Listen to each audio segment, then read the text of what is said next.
All right, welcome back to the Middle Tech Podcast. This is a unique podcast because it's almost like a meta podcast, a podcast about podcasting. Nate and I wanted to sit down. We've been getting asked some questions about how we do what we do and what we use to do what we do. So we wanted to record an episode about it. Yeah, this was your idea, Logan. I think it's a great idea. I know you wrote a blog like 2 or 3 months ago now, and then we did a quick little weekend reading of that blog. So it was a podcast about a blog about podcasting. But I think this is a much more casual, good format, just to kind of open the curtain, is that the phrase, and show people how we go through what we do every single week to get a episode out in the feeds. Yeah, I mean, podcasting right now is kind of exploding. Everyone wants to have a podcast. Mm-hmm. There's a lot of people that already have a podcast. There's a lot of people who, let's just say, don't do it as efficiently or as good as they could be doing. And yeah. I mean, that was us in the beginning. Yeah, for a long time. So we just wanted to sit down and talk a little bit about how we started off, what it looked like in the early days and kind of how that evolved and what we've learned along the way. Yeah. And hopefully some people out there can take that and apply that to their own podcast and improve their efficiency. And that always helps with consistency, which is kind of the name of the game when it comes to podcasting. We obviously, having done this for over 3 years now, and launching kind of tangential shows that we have, we are super long podcasts in the audio format, and it's easier than ever for people to start one. And everybody has something unique that they're interested in, or some unique combination of talents or whatever it is. Everyone can just start talking, and they'll find a small little niche audience if they do that right. So we kind of just wanted to show how we do it and then see how people can evolve their process. Yeah, something I've been saying recently is podcast is the best way to share your thoughts at scale. You can record it and, theoretically millions of people could go and listen to that 30 minutes that you sat down and got behind a mic and let your thoughts kind of flow freely. And before we dive into this, I think it's worth noting we are by no means professionals. There are lots of people who do this way better than what we do.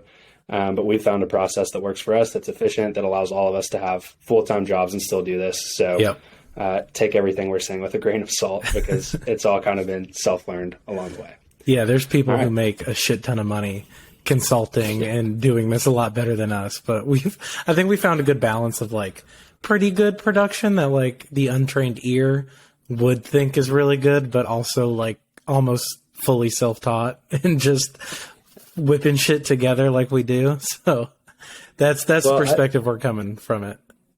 For sure. So I think a good place to start this is by having you just kind of go over what it looked like day one Middle Tech Podcast. How did you guys kick this thing off? Yeah, we'll have to promote this episode with this picture. But there's a picture of our setup, me and Evan, when we recorded the first episode. And it is a blue Snowball microphone. Which are everywhere now. They're actually a pretty popular entry-level mic. But back then, it was the only microphone that had 2-day shipping on Amazon, and we decided we wanted to do this podcast, and it was cheap, so we were like, screw it, I guess that's the microphone we're using.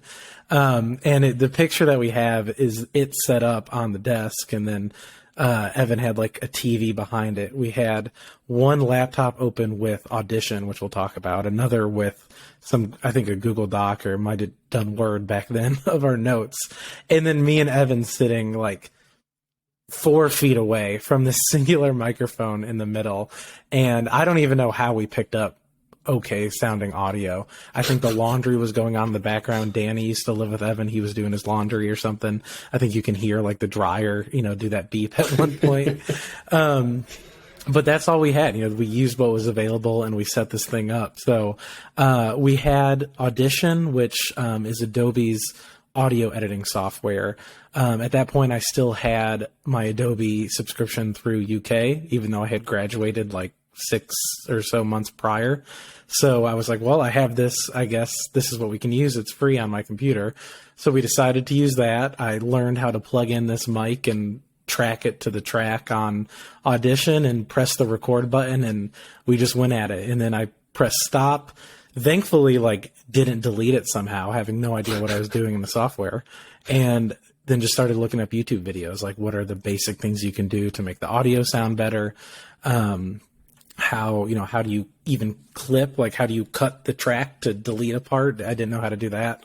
So just like the very basics, and then exported it. And at that time we were using SoundCloud, to host, which I think SoundCloud could automatically push it to like Apple and one other weird one. It wasn't even like Spotify. But then after we did 5 episodes, we found out SoundCloud was going to charge us for the 6th episode and on, and we didn't have any money for this.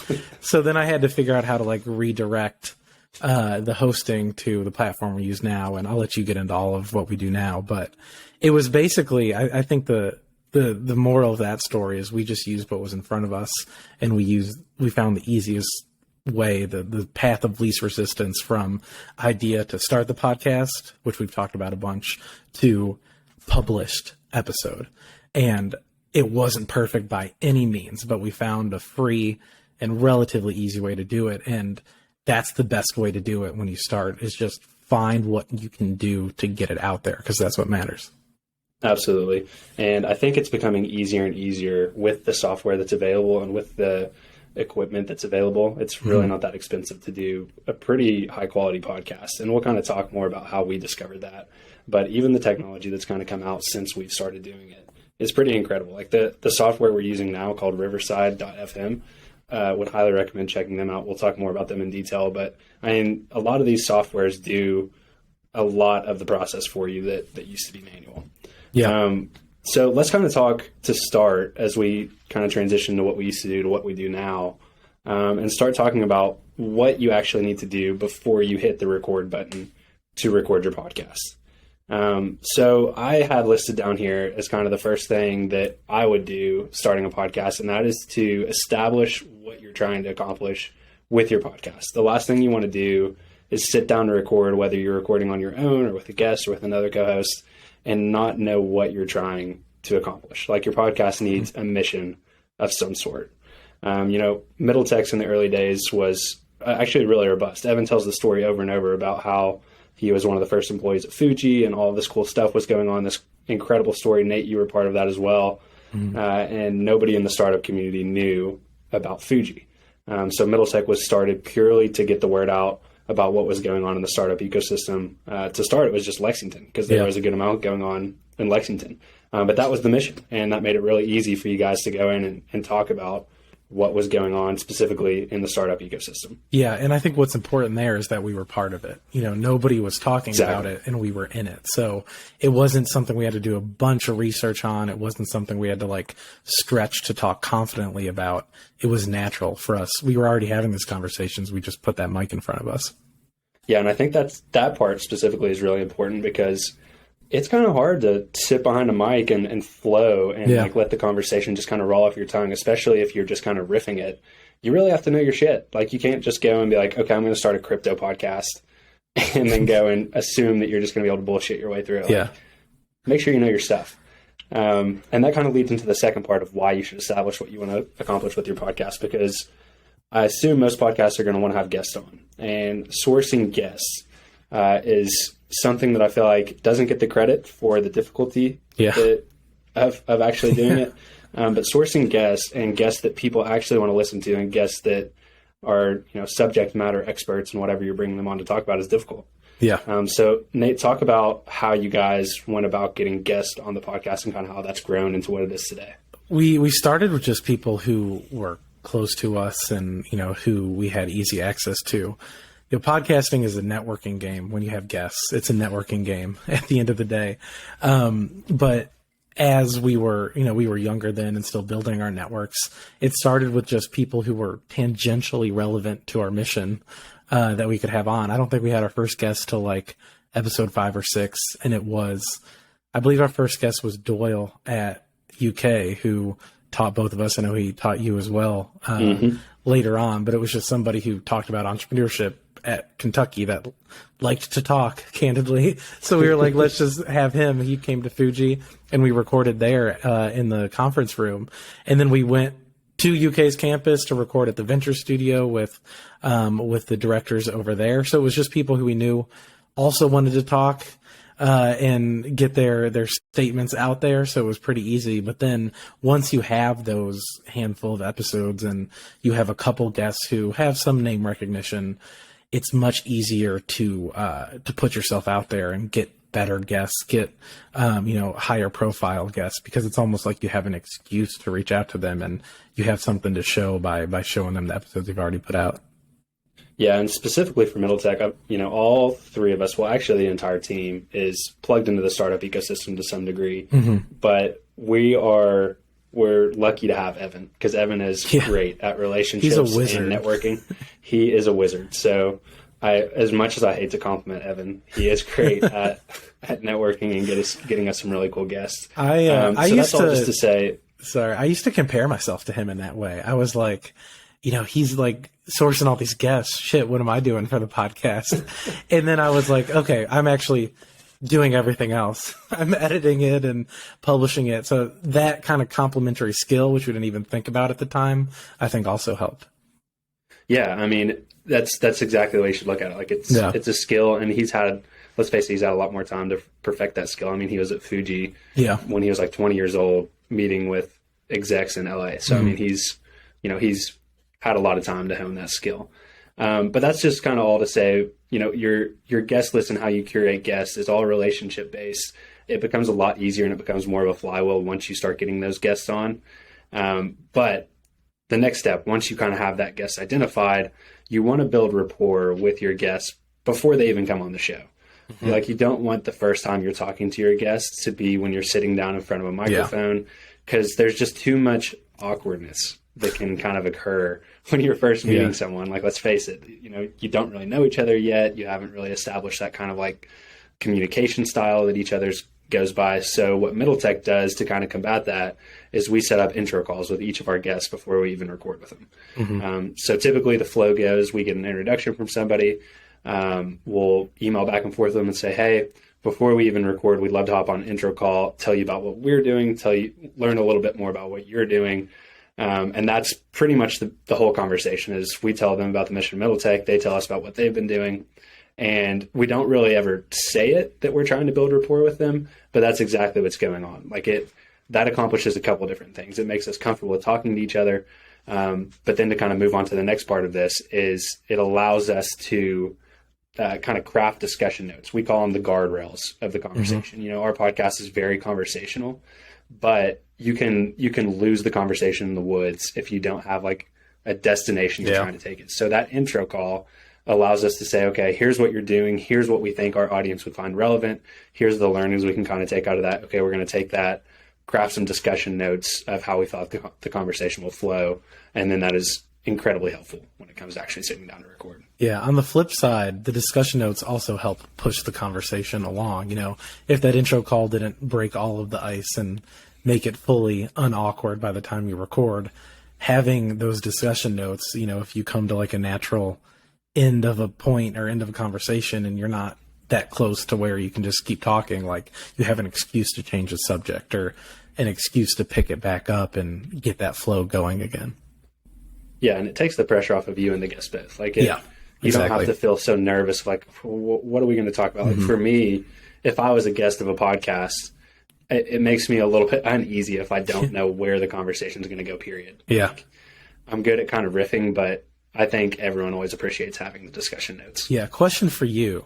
Do you think that the full benefit of discussion notes in that sense makes the most sense for a podcast like Middle Tech, where we have a specific thing we want to talk about? We want to talk about our guest startup. We want to talk about their journey. Versus today, I was just listening to Armchair Expert by Dax Shepard, where he just interviews celebrities. And it sounds like they have no idea where the conversation is going to go. They literally are just talking about anything and everything. Do you think there can be, depending on what people start their podcast about, benefits to just letting it fully flow freely? Yeah, absolutely. I actually listened to a podcast about this. I'll try to find that and link it in the description. It's by A16Z. Mm-hmm. I think it's just about like how to be a good podcast host. It's very similar to what we're doing here. And whoever was making that podcast was saying that she doesn't like talking to the guest about what they're going to be talking about. She likes kind of making it the first time they're talking about it. which I think is something like what you're talking about, where it's going to be a very free-flowing conversation. And I think Joe Rogan actually does this as well. But just for me personally, I'm going to probably map out in my head to some extent, even if I don't write it down, at least like some basic things that I want to ask. Like, it's going to have a very loose structure to an extent. Now, there's probably some people out there that are great at riffing and just kind of going with the flow. And that's also kind of leads into another good thing, which is like, as a host, you have to be a great listener. Like, you don't ever, even if we have discussion notes in front of us, I don't want to be totally disregarding what the guest is telling me, just trying to figure out how I can get to the next question. Like, a lot of times there's opportunity to dig deeper into a subject if you're really listening and thinking of a thoughtful question. So that's all to just say, like, I'm sure it's different for everybody, and there's different styles that'll work for you that might not work for us. But for me, I'm going to have some sort of loose structure, even if it's only in my head, before I go into the recording. Yeah, and even if as a host you're the perfect riffer and off the cuff, the guest might not be, which can be an issue. Yeah, which might be something you just want to communicate to them with. Like, if it makes them more comfortable, then send them a couple topics that you want to discuss. Like, it doesn't have to be anything formal. Just shoot them a text and say, I want to talk about this, this, this, this. That might make somebody much more comfortable coming on your show. All right. So now let's talk a little bit about the equipment and recording setup that we use currently. You talked about having that little snowball mic sitting in front of you around a table. So we've evolved quite a bit since then, and that's in big things. And we owe a big shout out to Awesome Inc. So kind of how that evolution happened. I guess I came on about 6 months after the inception of Middle Tech was when I started helping around then. Correct me if that timeline's off. But after I came on, I was still working at Awesome Inc. Awesome Inc. built a studio, got a bunch of really legit equipment, which I'm sitting on recording with right now, and actually built a pretty legit studio. Yeah. And they were super nice to let us use that. So you can ask Garrett Farbach about what kind of equipment this actually is. I'm honestly not quite sure. I know it's called a Shure mic with a Behringer audio interface and some cloud lifters. It's a lot of complex stuff. Like, you could have a full college major about all the different audio equipment and everything. But that was completely self-taught as well. I remember when we first started trying to use this stuff, like, I had no idea how to even hook it up to my computer. Like, I've got all these wild mics and like an audio interface with all these knobs. And that was all completely self-taught too. And a good little story about the first time I tried doing it, I messed it up pretty bad.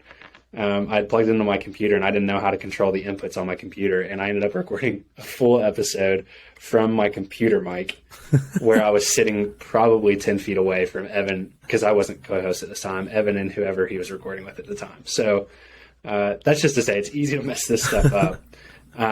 But currently we use Shure mics, Behringer audio interface, and this is like the creme de la creme of podcast equipment. You can do really high quality with much lower cost stuff. But Awesome Inc. has been awesome letting us use this stuff. Now, the second half. We were so lucky with the timing of you coming on and then building that studio right around then. And obviously they were so nice to let us use it. I don't know if it's that specific mic that you guys have there, but there is a Shure mic. It's like Shure 7000 or 700, something like that. That is like the most popular podcast microphone by far.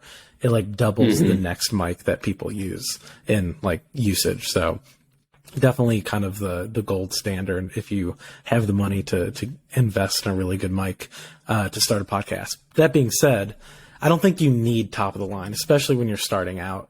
Here in Chicago, I'm using another Blue microphone. It's like the step above the Snowball now. But I have like a pillow right in front of me to block echo.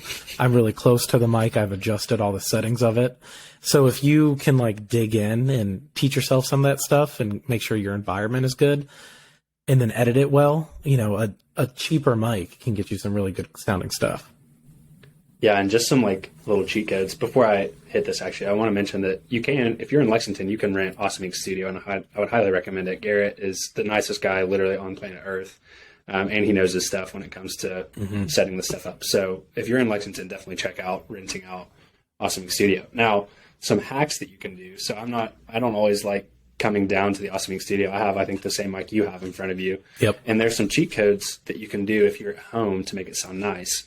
One of the things that makes your audio sound cheap kind of right off the bat is if there's echo with it. Like, pretty much any room you're going to be in is going to have echo to some extent. So if you're sitting at home, at least what I do, maybe you do this as well. You mentioned the pillow there. I'll throw a full blanket over my head, like head and mic and everything. Yeah. And it would look completely ridiculous if I had video on or if I was being viewed by somebody else. But just for pure audio quality, like throwing a blanket over your head is kind of a little cheat code. Mm-hmm. I've also put a bunch of pillows around it, but anything to just kind of absorb those sound waves that might be bouncing around everywhere goes a long way with having maybe a cheaper mic, but still trying to get that good sound quality. For sure. I did the blanket trick after you mentioned it once when I was recording one of the weekend readings or something. It got so hot. I was only under there for like 10 minutes, and I could tell by the end I was like rushing through it. So I was like, okay, this isn't the best for me as a host to just be engulfed in a blanket. So whatever people can use. Yeah, for sure. Okay, so aside from equipment, you're going to need some software to record your podcast as well. So like Nate mentioned, God bless University of Kentucky. They've been supplying us with Adobe Audition for a couple years now. We actually pay for it to some extent now. I'm not really sure how much, but I think we're still using UK's software license. We're still supported by the University of Kentucky. Maybe we should edit that out in post. But no, that Audition is probably, I would consider like the top of the line as far as software goes. And we just so happen to have a free subscription to it if you're a student at UK. So we've kind of milked that. Mm-hmm. But shoot, you could do a whole episode on recording on Audition.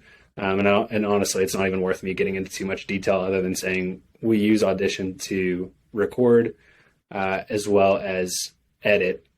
We mostly use Audition to record if it's in person. So that's all I'm going to say about Audition. Audition is pretty much top line as far as I'm concerned. Some other audio engineers who are more talented than me might say otherwise.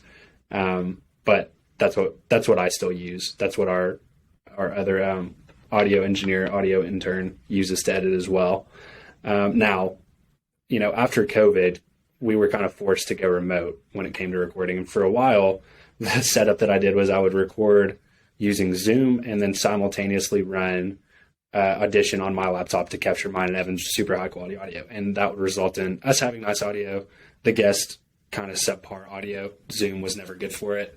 So through trials and trying different stuff and researching, finally came across Riverside, which is what we're using now, and is honestly what I would recommend to anyone that's going to be doing remote recordings. So kind of the whole gist of Riverside is recording locally. And what that actually means is both video and audio are recorded locally on your and the guest's computer. So for Nate, all of his audio is being stored on his computer. So if there's ever an interruption in our Wi-Fi or anything, there's no issues with either the video or the audio file. Same on my end. Yep. And they've actually taken it even a step further, which is an awesome perk for us that we use a lot, in that you can actually have your video auto edited. It's called like Magic Composition or something. You literally just select the video tracks that you want to be put into it, and it'll like switch who's talking and everything. It's a brilliant little tool.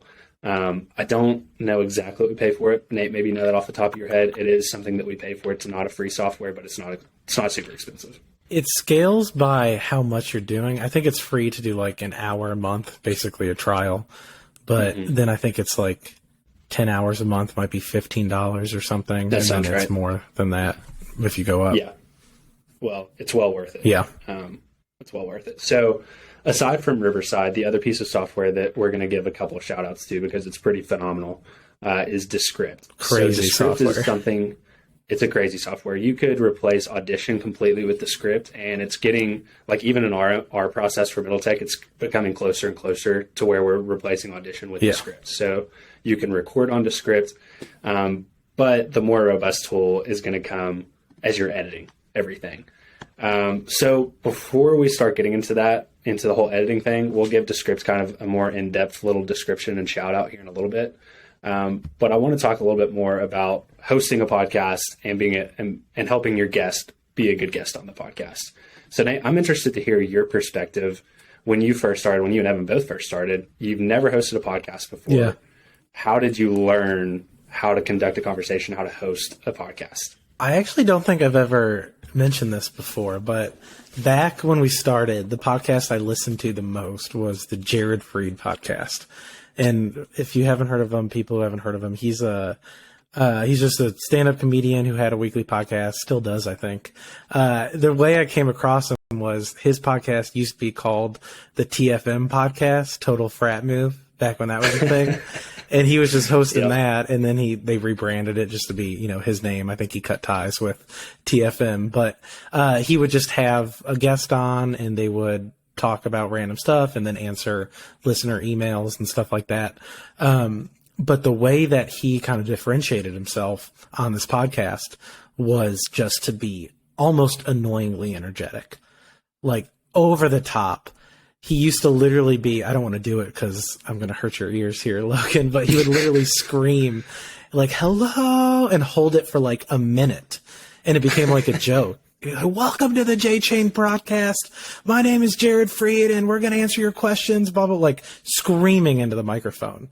And then obviously tampered down a little after that, but just that same like high energy, like I am entertaining, this microphone is my stage kind of mentality. And I toned that down a bit, but that's how I was in the early days. And I think you even made a meme one time about how to be like, hello and welcome back to the Middle Tech Podcast. My name is Nate Antetomaso. I'm here with Logan Jones. Like that same cadence. Like I just basically got in my head what I wanted to do every time, like he did, high energy, and just went with it. And then because you do that right at the top, it kind of helped you and then helped the guest like perk up and maintain like just, an awareness the whole time, which I thought sounded good to the listener. That was my style. Everybody has their own style, though. I think it just comes down to doing what makes you feel comfortable behind the mic. Yeah, I think one of the most important things with hosting a podcast is preparation. Be prepared. I know that kind of goes back to what we were just saying about discussion notes and everything. Even if you're not making discussion notes, like research your guests, research the topic. Try to be as knowledgeable as you can, because that's just going to help you kind of flow the conversation and make it sound, just better. The second thing that I'll say about that is it takes practice. Like it took me a long time to get to the point I am now. I consider myself a decent conversationalist. Like I don't cringe when I listen to myself on the podcast anymore. It used to be terrible. Really? Like when I hated it. I would go and listen, and there would be so many there'd be so many there's just cliche things that I would say. And kind of the reason I'm saying that is it really, really helps to go and listen back to yourself, because everyone that I've ever talked to with podcasts or video or recordings of any sort always say like, I hate listening to myself. Yeah. And I was the one that was editing the podcast, so I was like listening to everything that I would do wrong. It's fucking torture. And I will say, like, one of the best benefits that I've gotten from being on Middle Tech is it's improved my conversational skills exponentially. Mm-hmm. Like I would hear every single time that I said or like or and it's just this little subconscious thing that now I take it out of conversation a lot of times, and it makes you sound a lot more intelligent if you can figure out how to do that. But that takes a lot of practice and a lot of intentionality. Like it's really hard to just be able to do that right off the bat when you start a podcast. Yeah, I recognized that recently too, that I don't say or much. I think I replace it too much with just dead air. Like when I'm having a conversation in real life, people sometimes will start talking because they think I'm done, but I'm just saying in my head basically. And I think that's from, doing the podcast. I mean, as far as like actually recording audio, I think that's probably what you should be doing, is letting there be some dead air, maybe in conversation. Like you said, people will start talking when you give them a little bit of silence. Yeah. But those are my two biggest tips, is like be prepared and then listen to yourself. Like go back and listen to the recordings of yourself. Those are the best ways that I can recommend to kind of become a good conversationalist. I mean, I love talking to people anyway, so I feel like I was at a decent spot in terms of being able to carry on a conversation. I feel like Evan always says this, he's much more introverted than either of us are. He's the last person anyone would expect to start a podcast. So, just because you're not a super conversationalist, you can still do this. You can do it well. I honestly consider a lot of Evan's input when we're talking on the podcast to be like some of the most valuable input. Mm-hmm. And I think the way that he kind of makes up for that is I would consider him like the subject matter expert of Middle Tech. Like I know technology, and I typically can keep up with the conversations, but Evan is the one that like really applies those deep takeaways from the conversation and relates it to other things that he's been studying. And that's just because he studies it. Like he's always prepared coming into conversations, And honestly, it's just a huge asset to the podcast in general. But that's just to say, like, if you're introverted, I would rely more on the preparation stage. I'm not going to gas Evan up too much, but it goes back to what we were saying of just, make sure you're comfortable, make sure you're prepared, and, talk about something that you're uniquely qualified to talk about. And when you have that base knowledge and you prepare and then you make yourself comfortable, it doesn't matter if you're introverted or if you're not too energetic or whatnot, because what you're saying is valuable. For sure. And okay, so to move on to how to help your guest be a good guest, I actually wrote a whole blog about this, so I don't want to get too in depth with it because I think it would honestly be worth just going and listening to the weekend thoughts that we did on this or reading the blog. But there's a lot that podcast hosts can actually do to help your guests be a good guest on the podcast. And that includes things like, helping them with discussion notes and kind of letting them know what type of podcast this actually is. Is it conversational? Is it question and answer? Is there cussing allowed? And then there's also the small detail things. A lot of people like talking with their hands and they'll hit the table, which causes big thuds. A lot of it kind of comes down to just making your guest feel comfortable when it comes time to record as well. And that's relates back to why we do intro calls. So I'm not gonna hit on that too much. If you have anything you'd like to add to helping your guest be a good guest, go for it. But I think that kind of covers it. Yeah, no, I think in the same way you want to be prepared and comfortable, you want your guests to be as well. So however you find you can do that best will make for a better conversation. Yeah, I think maybe rather than like what to do, what not to do is just say, hey, let's record a podcast and then not say anything to them until they show up to record the podcast. Yeah. That leaves a lot of like, I don't know what to expect as the guest. Like you want to have some sort of especially if they've never done one before. Like the setup I'm looking at that you have right now is fucking intimidating. Like if you've had somebody who's never been on a podcast and then you throw these giant headphones on their head and whip around a mic on an arm in front of them and say, go, like it's just not going to be good. Yeah, for sure. No, that's a great point. Like if you have your guests into a legit studio setting, it actually is pretty intimidating. And it's intimidating even for the host. Like when I was trying to learn this stuff, it was like, what am I getting myself into? Yeah. Okay. So now you've gotten your guest, you've hit record, you've gotten all the audio. Like almost half, if not more, of the process now is editing it in a way that sounds good and getting it out to listeners to actually listen to in all the places that you can find a podcast. So shoot, I could have a whole nother episode on the editing process and how we came to that. I'm just going to quickly run through kind of how I learned, because there's multiple routes to the same destination in terms of how you do this. I'll relate back to Adobe Audition. That's what I still prefer to use, although like I said, it's getting closer to Descript. And on Audition, I take the audio we've recorded.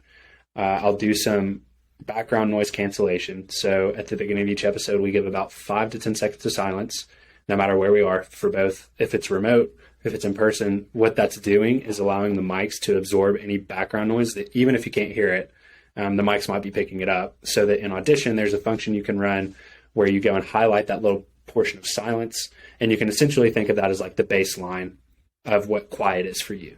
So like, even if there's some rustling going on outside or if the AC's on, you can use Audition to like highlight that part and take it out of everything so that it sounds like complete silence. Yep. That goes a long way.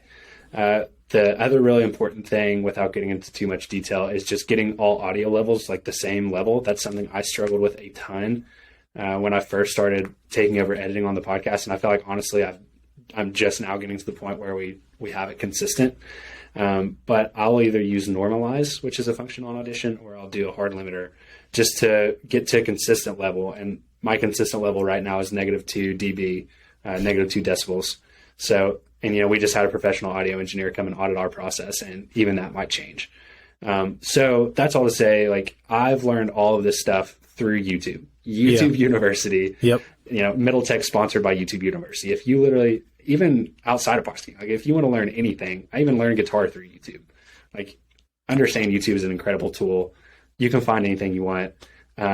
Mike Russell, I think, isn't that the name of the guy that you sent a video of not too long ago, Nate? Is it? I don't remember. I'm probably a bad consumer of creator content. I just use it and then discard whoever put it together.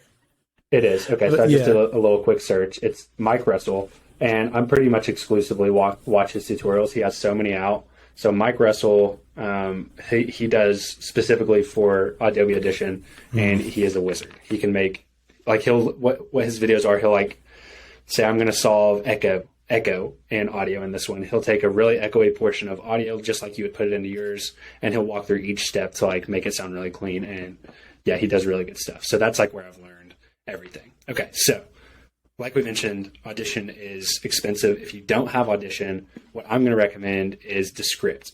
So now let's get a little bit more into what Descript actually does. I've heard that they're building in more functionality around like noise cancellation and all that stuff that I just talked about with Audition. So that's probably when we'll start transitioning more of our process into Descript. But do you want to highlight just real high level kind of like what Descript actually is and what it's doing for us? Yeah, so I believe Descript started with a simple idea to be like the easiest editing tool out there. And the way that they kind of revolutionized this to start was you can edit. First it was just audio, but now it's video as well. You can edit those as if you were editing a Word document. So you insert your audio or your video, and it automatically transcribes it. And it does a pretty good job. You know, obviously there's a word here or there that is off. But it's pretty much exactly what's in your video, what's in your audio. It identifies the different speakers. It's pretty crazy. And then just as if you were reading your document and you want to take a sentence out, you literally highlight the text, press backspace, and that's gone from the sound or from the video. It is crazy. And then now they've built in these new features like you talked about where you can record directly in there, where you can do those basic like audio healing things like noise cancellation, like compression, normalization. You can do that in there as well. So not only can you chop it up, but you can improve the quality. And I think they probably just need just a couple more features to be able to take over what anybody is doing, unless you're like a crazy professional making a movie. It's wild. I think that kind of idea of like editing anything simple with text is going to take over all kinds of different editing. Yeah, and it's something you kind of have to keep in mind when starting a podcast. Like the name of the game is balancing efficiency with quality. Yes. Like it's always a trade-off. You can either be super inefficient and be like super high quality, which is what I was trying to do for a long time. I would like go through our audio with a fine-tooth comb and try to like take out, I would look at the literal wavelength of the audio and try to cut out the ums or the things where we messed up. But that's super inefficient. And now what's kind of happening is that these softwares are popping up that allow you to be super efficient without sacrificing too much quality. And that's what Descript is doing. Like the fact that you can edit the audio that's attached to a video and it automatically cuts the video at the same time is a huge time saver, just that in itself. But also like the way I use Descript is after it's been kind of like the more basic edits have been done in Audition, I'll drop it into Descript. I'll take out the stutters, the uhs, the ums, just make it kind of sound cleaner overall to listen to. And then we also have done some video editing in it as well. But like I said, I think more and more of our process is going to continue moving into Descript. And just a heads up, that is a paid software as well. Around the same price as $15 or so as Riverside. Yeah, definitely worth it though. I want to highlight what you just said there of like you could either be perfect or you could be efficient. I think almost everybody should lean on the side of being efficient. Like there's so much content out there now and people consume so much and it's mostly on their phone. It's mostly, you know, for audio, it's mostly while they're driving or while they're doing something else. Like people are not analyzing every second of your audio to make sure it's studio quality. The reason they're listening to you is because they care about what you have to say. So at the end of the day, the value of what you're saying, the value of your content is so much more important than how professional it sounds. So find those few things you can do to heal it a little bit, to make it a little bit better, but focus on the content itself because that's what matters. Yeah, and that's a great point. Something we've even been playing around with is like almost having a brand of audio quality. So like with Go There and with the With a View podcast, we're intentionally leaving kind of the ambiance of whatever setting we're in the audio as kind of a way to brand. Like when you're listening to one of our episodes, you just know immediately, oh, this is such and such's episode because of the way the audio sounds. So that's something to kind of keep in mind too. Like you can build a brand around the way your audio actually sounds. For sure. Yeah. Okay, cool. I think that kind of wraps up the whole editing process. There's a lot that goes into that. My biggest piece of advice is just YouTube. Like YouTube University it all your way to figuring out what the heck you're doing. I agree. Now, once you've edited your audio, you've got that file exported, the last step is to get it from your computer into the millions of listeners' devices that are going to be consuming your podcast. And the software that we use is, I want to say heaven sent because it makes it so simple. Like I think we're taking it for granted, all it's doing it for us, and we continue to kind of bitch about the data we get back from it. But when you think about it, like Anchor is a pretty sweet tool. Yeah. And I realized how sweet of a tool it was when I was talking to somebody else who does a podcast, and they're like, I use Squarespace to host, and like, I have to do all this different stuff. And I'm like, dude, no. You need to use Anchor. Like Anchor. So the workflow of Anchor is you upload your audio. It takes it, it pushes it to like literally every podcast platform you could think of: Spotify, Apple Podcasts, Stitcher, like all of them. You add in your cover art, you add in some show notes, you schedule it, and you're done. Like if I was super efficient about the process and stayed focused on publishing an episode when it's time to publish for Middle Tech, I could probably get it done in 10 or 15 minutes. Like it's that quick. And it's going on all platforms, like all at once. It's pretty sick. Yeah. So podcasts, without getting too technical, podcasts run on RSS feed, which is from my understanding, it's almost like an API. It just puts this audio file out there in the wild, and then Apple, has to come look for it and say, oh, there's a new episode. Let me put it on Apple. Spotify does the same thing.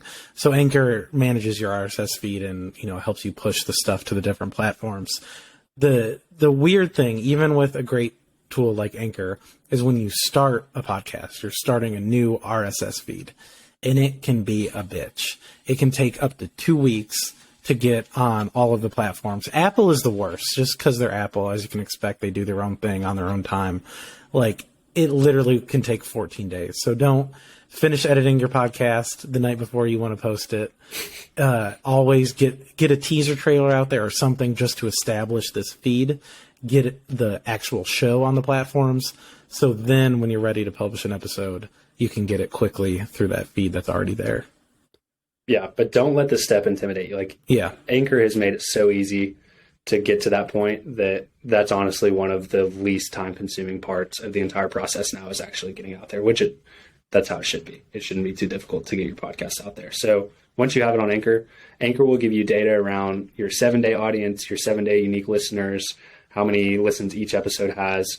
But as you get deeper and deeper into this, and especially like for Middle Tech, we want a lot more robust data around that. There's places to get it. Our friends over at Podchaser are doing a great job of collecting that data as well, although it's a paid service to have access to that. And honestly, we already pay for kind of enough things, and we're not super monetized. We'll get into that in just a second, how we've kind of gone about monetizing our podcast. But it gives you the data that you would need if you're getting started. Like that's pretty much all you need. It's just when you kind of get on down the road and you want to get a little bit more in depth with the analytics that it leaves a little bit to be desired, in my opinion. For sure. So that's okay. You've got a podcast out on the air. Congratulations. That is a big undertaking, a big accomplishment to have recorded something and get it out there to where it's accessible to pretty much anyone on the planet at this point. It's quite an accomplishment. Now the other hurdles are going to be consistency. Consistency is probably the number one issue with podcasts. I forget what percentage it is, but some wild percentage of podcasts only have like one episode, and a higher percentage only have 10. Middle Tech's been lucky enough to somehow make it to 157 now. Honestly, more like 180, I think, if you count the other series that we've made. But I credit most of that to an awesome team that is really passionate about solving what the issue that we're solving, which kind of goes back to why you starting your podcast in the first place. Make sure that's really kind of rock solid, because it does. There are times when it sucks to have a podcast, like trying to put, especially a weekly podcast, like trying to put out an episode every single week turns into a grind sometimes. Now, the good thing is, like, we genuinely enjoy doing this. So this is kind of like a break in my week to sit down here with Nate and like record an episode, and this is fun. But there are times when it stresses you out to be like, what am I going to put out this next week? So just having like a really solid mission is a good way to combat the consistency part of it. But that's, in my opinion, one of the most important parts to trying to not only start a podcast, but start a podcast that actually catches on. Like, do not expect to put out your first episode and get even 50 listens on that first episode. Oh, that would be wild if you got 50. Yeah, unless you have unless you're a celebrity or an influencer and you already have a pre-built audience that you're pushing it to. Like if you're just putting it out like Nate and Evan did when they were first starting Middle Tech, you get hardly any listens. But do not let that discourage you, because it just takes a long time to build up an audience completely organically. Yeah, when we published our first episode, I sent it to a bunch of family members. Evan did the same. At Fuji, they put it in like the company Slack, which was like almost 100 people at that time. We sent it to a bunch of people in Lexington in entrepreneurship space, like a couple hundred people all in probably, and we got like 15 listens. You know, even these are people we know and who would be interested in what we have to say on the subject. And, you know, that's just the nature of the game. But that consistency, like you said, will slowly, over time, after many episodes, grow that audience. Yeah, and another thing that helps with consistency is building out a team around it, which if you're able to do, would highly recommend. I'd highly recommend having co-hosts. We're lucky enough to kind of have a full team of 9 or 10 people now. We kind of cycle people out because we're part-time. People will come in and contribute where they can and then step back when their bandwidth gets overloaded. But, you know, having that team that you can kind of divvy up responsibility is huge, to at least to allow us to run it at the scale that we do. We kind of consider Middle Tech more of a media brand or a media company at this point rather than only a podcast. You know, we have a pretty large social media presence. We've got a good amount of followers all across our social media channels. We put out YouTube videos as well. It takes a lot to do all that. We also have blog content as well. And what's allowed us to do that was monetizing the podcast. And I feel like that's something that a lot of people talk about. There's a lot of different opinions on how to do that. The reason we were able to do it is because our content is so niche and so tailored to a specific audience that when we decided we wanted to try and throw some ads in there, some partnerships, we knew we didn't want it to just be like anyone. We didn't want to just have an ad for, some random brand. Insert some random brand here. Like that would Fit Tummy Tea. Fit Tummy Tea, sure. Like the classic sponsorship. We knew we wanted our sponsorships to add value to the podcast. So what we did was kind of exercise some of our prior relationships. We got Dan Beldy, who's a local venture capitalist here, that's invested. He invested in Fuji. He's invested in a lot of the local companies around here. He's one of our main sponsors. And then Lane Betterment, that you guys hear at the beginning of each episode. The reason they wanted to sponsor us is because of how niche our audience was. We were talking to the people that they wanted to get their brand out in front of. So that's how we monetized ours, was by being super niche and then going to those people who were trying to get in front of that really niche audience. And through monetizing the podcast, and Nate, I'll let you talk about the other ways we monetize as well, but that allows us to pay interns and other, I look at all of us as kind of on the same level on this team, but there's some of us that are paid, there's some of us that are not. And the difference in that is just those who have been around longer and those who are kind of considered the interns or employees of the podcast, I guess. Yeah. With content in general, obviously sponsorships is the main way to monetize. There's becoming a big push for subscription content now. Both Apple and Spotify have a feature where you can subscribe to a podcast and then maybe get, an exclusive episode once a month, or, I think you can do like blog content under that as well. Just your super fans basically can say that they want to pay to get a little bit more. And there's some big creators who are making a lot of money doing that. But all that aside, like if you grow a big enough audience, you can make a lot of money putting out content. Like you can get rich. Content is a good game to be in if your audience is a big enough size. But chances are it will never be. Quite frankly, it's not for us, and we're not rich off of this. We don't make money ourselves, really. It all goes back into the business, and that's okay. You should not start putting out content with the idea of becoming rich. You should put out content to help your personal brand, to grow your network, just to have fun talking about what you want to talk about, whatever it is. But if your goal is to say, I'm going to get 1 million listeners and then I'll make X dollars, good luck, because it's going to take you a long ass time to do that, unless you're like the best podcast host in the world. So I think to sum that whole thing up, and maybe kind of the whole message overall is like, just start putting stuff out there, but don't do it for the money. Do it because you want to. Yeah, that's for sure. And I do definitely agree that, like, don't do it for the money. I do think it's worth mentioning, like, this podcast space is heating up like crazy right now. Yeah.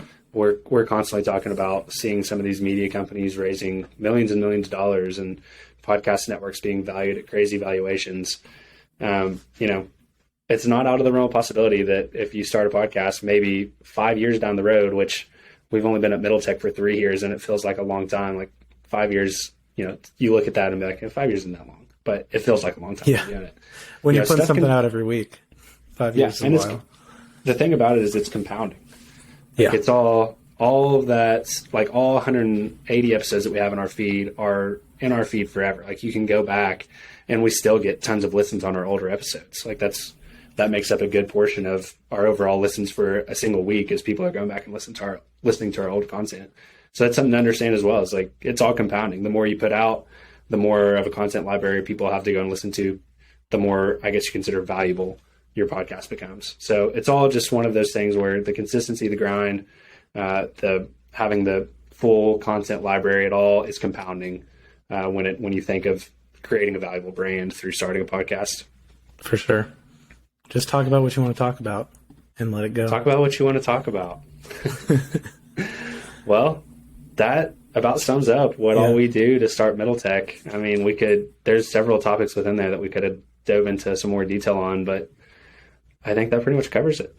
Yeah, I think just find the path of least resistance, be prepared, be comfortable, be passionate, and go for it. Yeah, and I think I'll sign us off by saying we're all very open to helping others out if they want to start their podcast. So you can DM Middle Tech Pod at Middle Tech Pod on pretty much any of the social channels. You can DM either of us. I'm at Lojo22 on Instagram is probably where I'm most active. What's your handle, Nate?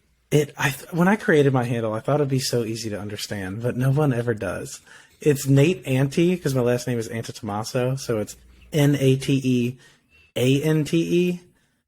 So just type that out. I've been rethinking it recently. I'm like, should I change this up? I think that's clever. I like it. Well, all right. That ought to do it for this episode. We hope you guys have gotten some value out of it. Like we said, if you have questions, feel free to reach out. We'd love to know what you thought about the Meta podcast here, a podcast about podcasting. Yeah, I think we'll cut it there. Nice. I think that went well. Yeah, that was good. Kept it in a good time frame. Flowed well. I went longer than I thought. I know. I didn't think we would talk about it that long, but that flowed really easily. Ooh, you can change the size of people here? I didn't know that.